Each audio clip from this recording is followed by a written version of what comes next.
Madame, Monsieur, bonjour. Merci de nous suivre. Actualité de la Côte d'Ivoire. Le vice-président de la République est depuis ce week-end à New York, aux États-Unis. Il représente le président de la République, Alassane Ouattara, à la 78e session ordinaire de l'Assemblée générale des Nations unies. Il a été accueilli à son arrivée par des membres du gouvernement, des représentants de la diplomatie. Le vice-président Tiemoko Meïlie-Koné prononcera une allocution pour le compte de la Côte d'Ivoire à la tribune de l'ONU jeudi 21 septembre prochain au cours du débat général.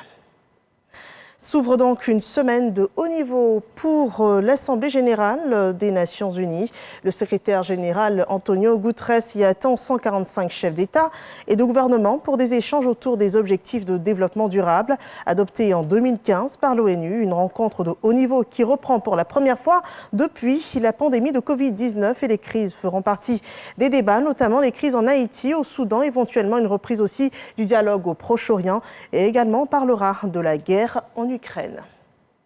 Retour en Côte d'Ivoire avec les élections sénatoriales 2023. Après les élections locales, le collège de 9430 grands électeurs a voté samedi dernier, samedi 16 septembre. La CEI estime le taux de participation à 91,25% sur les 64 sénateurs élus. Le RHDP est part majoritaire avec 56 sièges. Le PDCI, lui, remporte 6 sièges et les 2 autres sièges ont été raflés par des candidats indépendants. Il faut aussi noter la sortie du président Aoussou Jano Kouadio, président sortant de la Chambre haute du Parlement ivoirien. Le secteur des mines, du pétrole et de l'énergie enregistre désormais des activités minières à Séguéla, la mine d'or de la société Rox Gold Sango, un projet qu'accompagne le gouvernement ivoirien qui a d'ailleurs installé un comité de développement local minier avec un budget de 100 millions de francs CFA pour réaliser des projets communautaires dans cette zone impactée. Et cette mine produira environ 4 tonnes d'or par an sur une période de 8 ans minimum, un profit de plus de 80 milliards pour la Côte d'Ivoire. On en parle avec Soro Corona.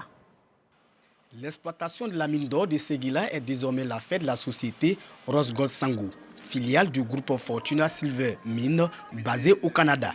Le ministre des Mines, du Pétrole et de l'Énergie, Mamadou Sangafoua Koulibaly, a lancé officiellement les activités de cette mine qui va produire 4 tonnes d'or par an sur une durée minimum de 8 ans. Un projet qui est estimé à 865 000 onces d'or, soit 28 tonnes d'or. Et l'investissement global a été chiffré à 78 milliards de francs CFA. Les retombées sont multiples. Pour l'État de Côte d'Ivoire, c'est plus de 80 milliards de francs CFA.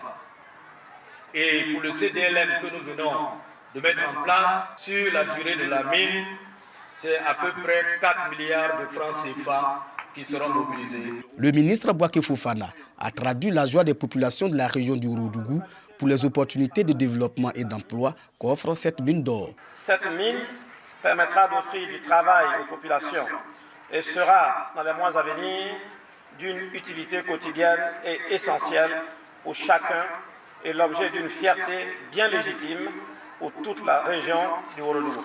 Le président directeur général du groupe s'engage à développer un programme afin d'améliorer la qualité de vie des populations impactées par l'exploitation minière. Nous avons développé des programmes pour améliorer la qualité de vie, la santé, l'infrastructure et l'éducation, en mettant en accent particulier sur les femmes et les enfants.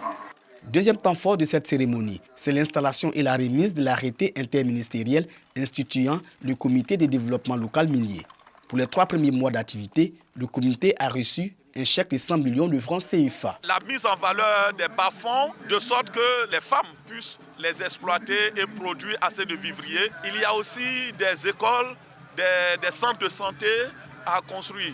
Pour Mamadou Sangafoua Koulibaly, le gouvernement fait du secteur minier un pilier de l'économie ivoirienne avec l'adoption en 2014 d'un nouveau code minier. Son Excellence, M.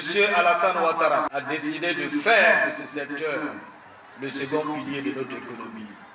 Et le code minier adopté en 2014 a permis d'accroître l'attractivité de ce secteur. Et la production ne fait que croître d'année en année. La production nationale d'or a quadruplé en 10 ans. De 12 tonnes en 2012, la production est passée à 48 tonnes en 2022.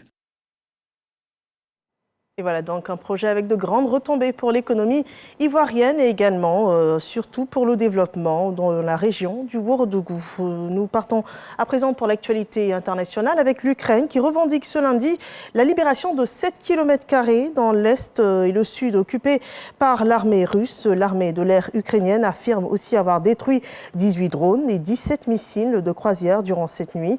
Des avancées que Kiev espère tôt ou tard convertir en percée de lignes adversaires. Voilà, c'est la fin de ce flash. Merci de nous avoir suivis. Je vous retrouve à 13h pour le JT de la mi-journée. D'ici là, portez-vous bien et excellente suite des programmes sur RTI 1.